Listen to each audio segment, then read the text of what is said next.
Hello, hi audience. Welcome to our community fundraiser youth panel. So my name is Kathy. I am the AALEAD staff moderator for today. And in a moment, we're going to do a more in-depth youth slide intro. But for right now, I'm going to pass it over to our youth panelists to introduce themselves, their pronouns, and what region they're from. Okay, so Hey. I will pass it to Emily first. Yeah, sorry. Hey, my name is Emily. My pronouns are she, her, and I am part of Virginia's AALEAD region. I'll pass it down to Shooting. Hi, I'm Shu Ting, and my pronouns are she, her, and I'm from the DC region, and I'm passing it to Richa. Hi, my name is Richa, and I'm from the Maryland region, and I use pronouns she, her, not she, her, she, they. Okay. All right.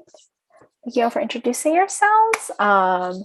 And to get our audience to know a little bit more about our youth panelists, now we're gonna have them present their intro slides. So you can learn a little bit more about them before we get into the questions for this panel.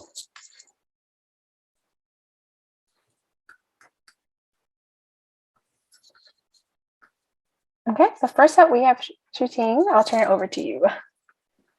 So hi, I'm Shu Ting, and these are some of the pictures that I have on my slide. This is describing the perfect day that I would imagine having. This includes a lot of like food because, I like eating food and it makes me like happy to eat food. And then I have like bubble tea, and then I also have traveling and also waking up at 1 p.m. just because I wanted to sleep in late. And also I have a couple pictures of myself as well, and a picture of my friends and I. And so that would be like overall the best day for me.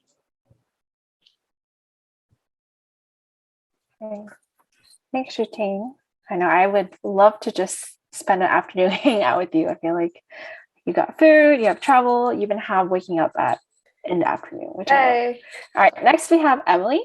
Hey, so I'm Emily again, and a few things about me is I'm into astrology, like crazy like I'm really in depth into astrology. As you can see, I am a Sun Aquarius, Moon Aquarius, Cancer rising, and I have a stellium, I have a Sagittarius and Aquarius stellium, a 6th house, 8th house, 7th house stellium, and my dominant placements are Moon, Mercury, and Uranus, right? I am an INFJT. I am an ambivert, which I think makes sense for an Aquarius, but I really like outfits. Like I'm really into I'm really into I don't know if it's femininity, but it's like I'm just really into shopping a lot. So making like certain aesthetic outfits. I couldn't fit them all in, so I made a really intense mood board. I like to sleep. I like to be in bed a lot. Like my comfort zone is my bed and my room because that's my escapism to real life situations. Um, I really like boba. I have an addiction to boba, and it all started from 5th grade. I'm really into Thai tea specifically, but I'm really right. But I'm starting to really like what is it, brown sugar boba. It's kind of a bit too sweet for me, but it's getting to me there, but it's taking me a while. I'm into anime, and I have a simple wall. Basically, it's just a wall of anime men that I'm really into. I like to draw a lot, and one of my favorite but like specifically, I really like to draw like sky scenery looks, and I really like the style of like kind of like they're kind of like really I wouldn't say dreamy, but they look really soft, if that makes sense. They're very soft, and like you could tell, and they're not necessarily like clean, but they're very like soft, like I would say think of it as like as if you're painting with pastels or like with chalk on them. I also live my life through like a few moods, like 5 moods.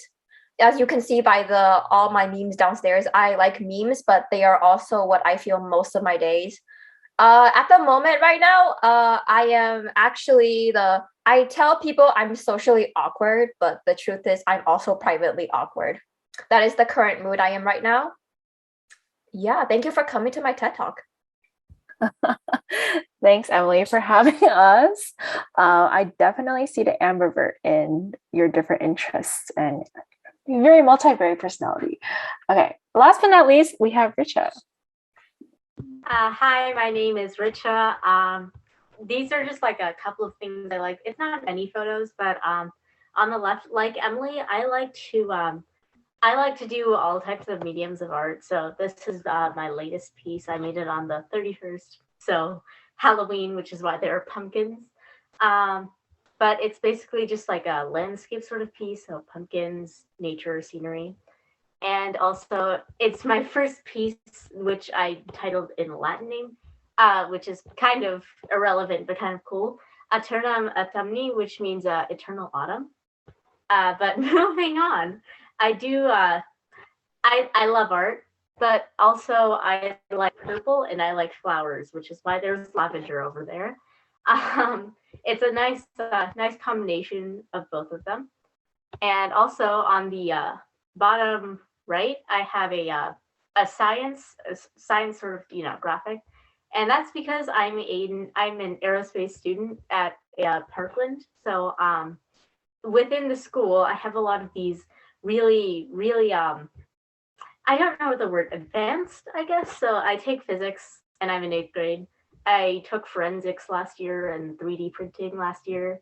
So things like that because I go to a science magnet. So it's a kind of a big part of who I am. It kind of like shaped an analytical mind. So you know, that's me. Hello there. Wow, thank you for sharing. Thank you for sharing your artwork in particular. Very beautiful. And I love that you don't limit yourself to just one kind of personality or kind of interest, right? Like I'm an aerospace student and I also love art and so on and so forth. But yeah. Okay.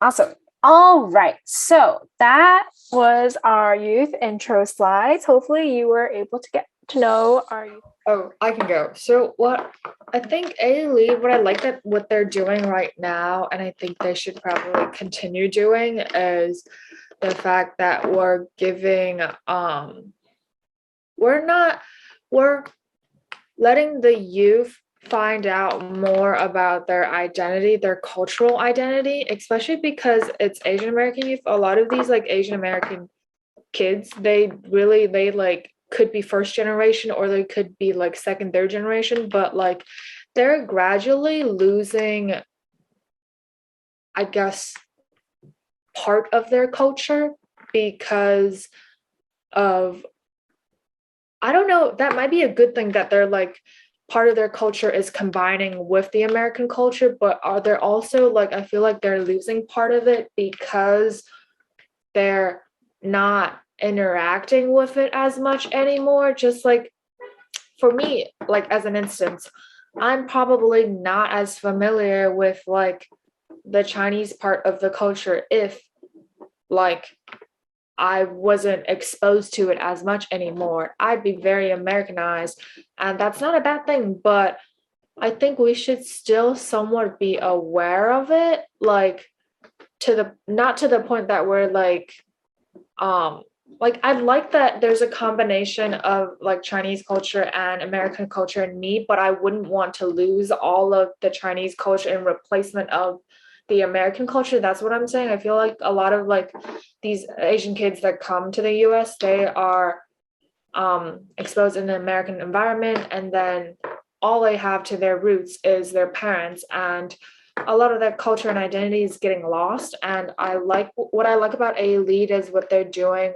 about making them dig deeper into their identity and having them understand more of who they are, I guess. So yeah, that was one point that I wanted to say that I think AALEAD should continue doing, and I like them for doing that.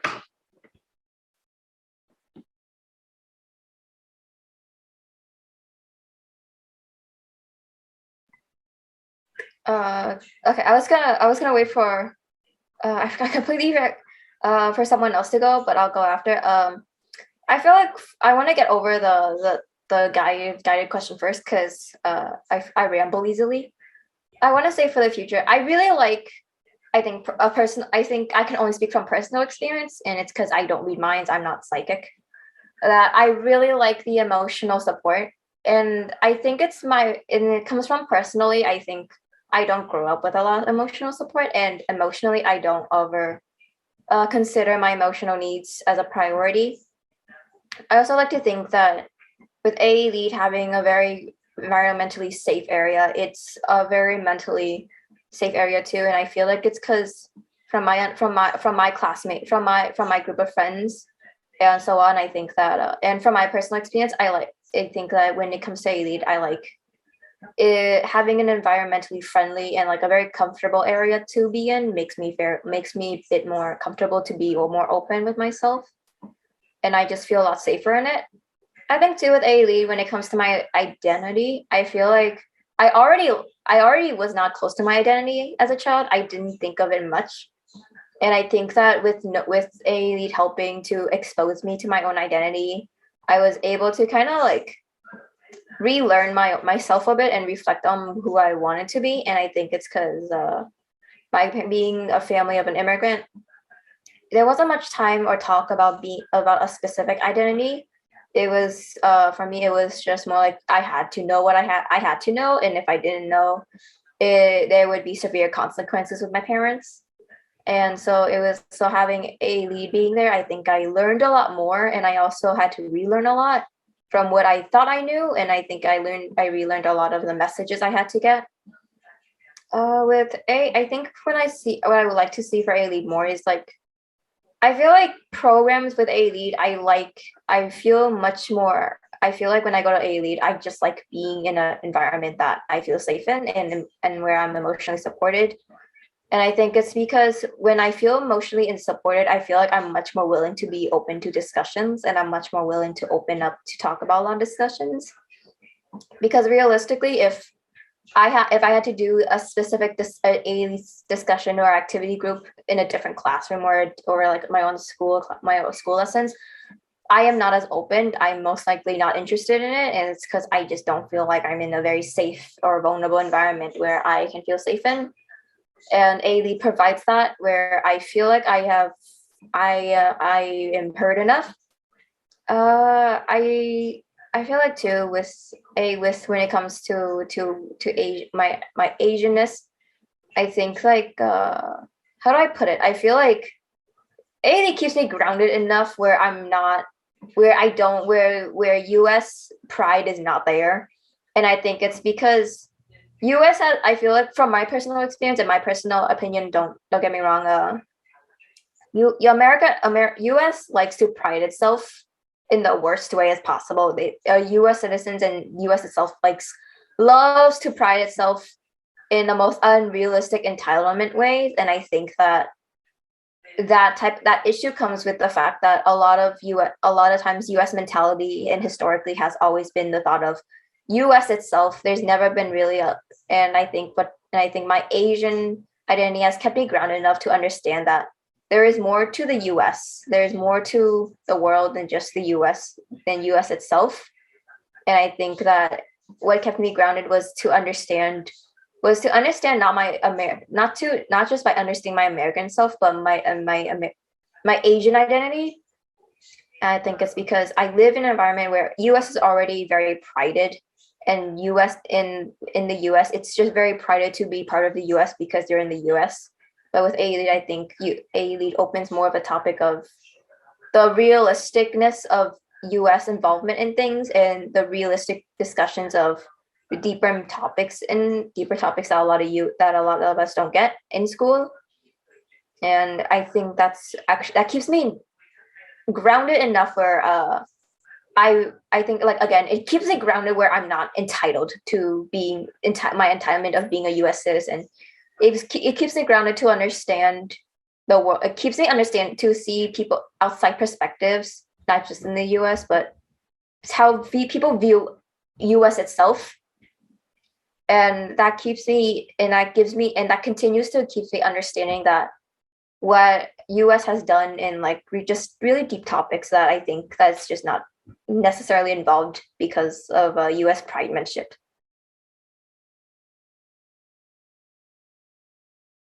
So for me, I was thinking like with the question prompt, I was actually thinking the entire time you two were talking because I was like, yeah, how do I answer that? Like, honestly, but I think like I have kind of a semi answer. It's probably not as in depth as like both of your answers, but I was thinking there is a lot of a cultural disparity when you are a second gen American or like when you're from an immigrant family but you're young when you move.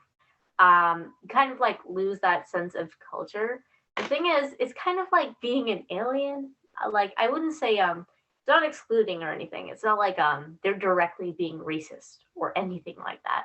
But it's like you kind of don't feel right in either place because in one side wait, what just happened? Oh my gosh, my lighting. Okay, let's just hope that doesn't happen again.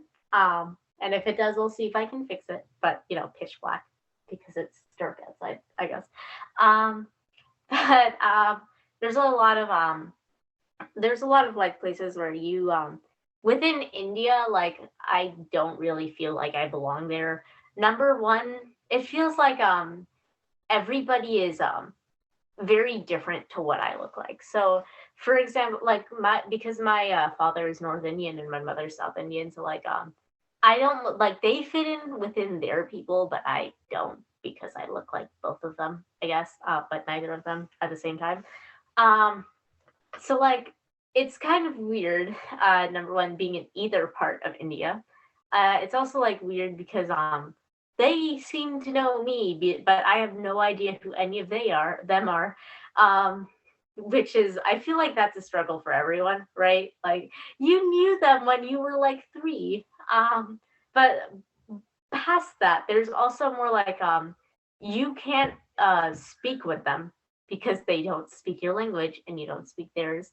There's also within America, it's like you know, people who scream, you know, go back to your country, like things like that, just racist people in general, just like blunt racist people.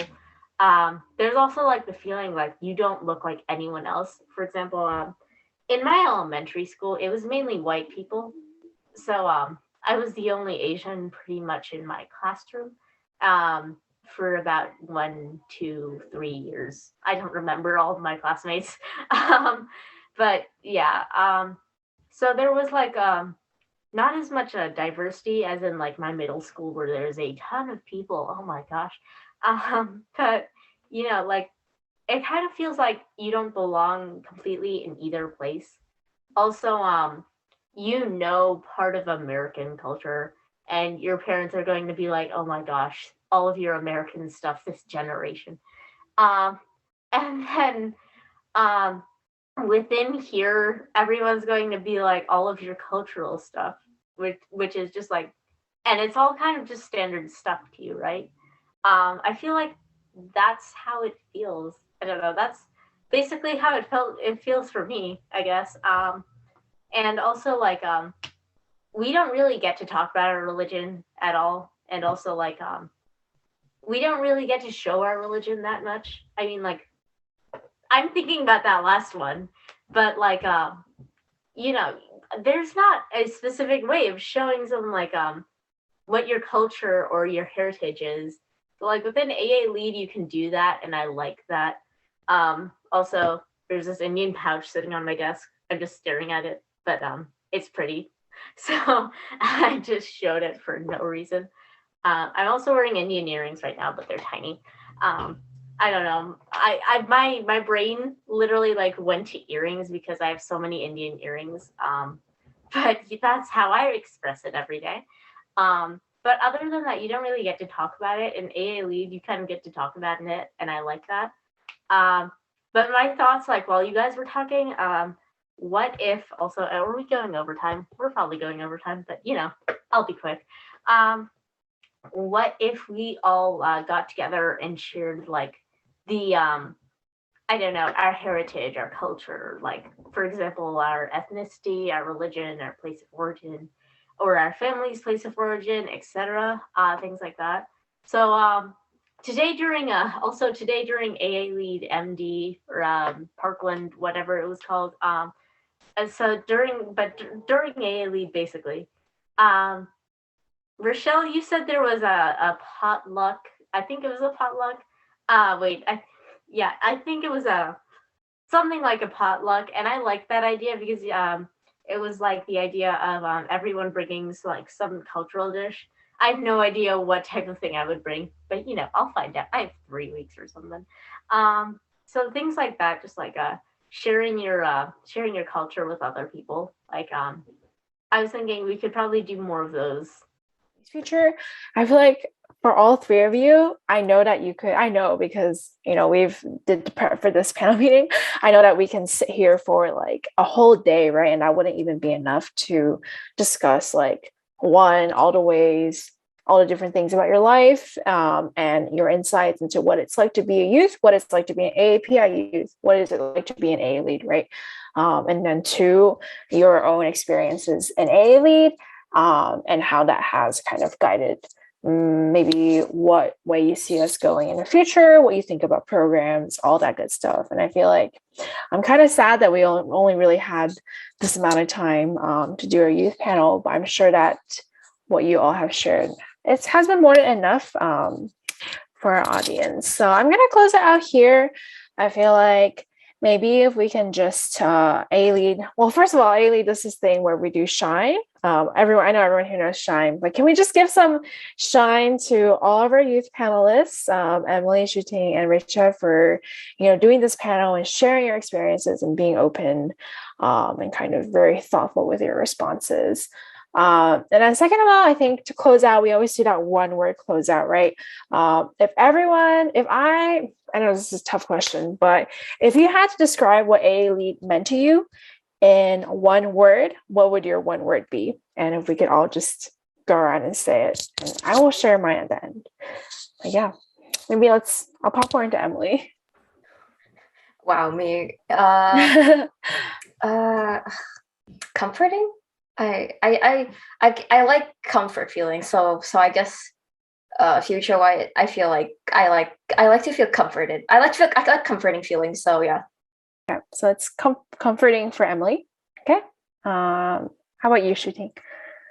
Okay, I'm gonna use the same word that I used last time. It's connection, because it's connection to the people and to the culture and the identity and just everything. It's connection. That's why I want the audience to feel the same way.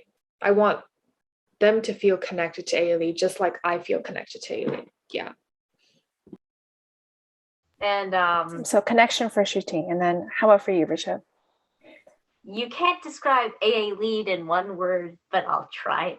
And I mean that in a good way, by the way, if you were wondering. But let's see.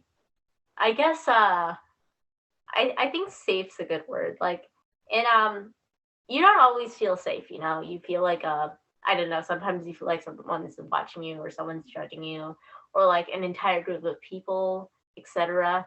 So like when you can go into a place where like everyone's just there because they're not socially awkward or just like awkward student too, and you could chill or something. Like it's better than knowing you have to sit in I don't know, for example, school. It's better than knowing you have to sit at the table with these people if they're not the nicest people or things like that, etc. So I don't know why I always revert to school, but I'm a middle schooler, of course I do. But yeah, I guess safe. Great word. So I feel like I think everyone's words were semi-connected, which is not too much of a surprise. And for me, this is too on theme. But honestly, I would have said anyways. I think it's community for me, which I think kind of encompasses comfort, safety, and connection, right? Okay, cool. So that concludes our youth panel. Thank you again to our youth panelists, Emily, Shooting, and Richa, for volunteering to speak for this. Thank you to our audience watching for taking the time to hear their stories and their experiences. And shout out to Rochelle, our staff member who has been doing tech this entire time. Yeah, cool. Awesome. We'll see you next time.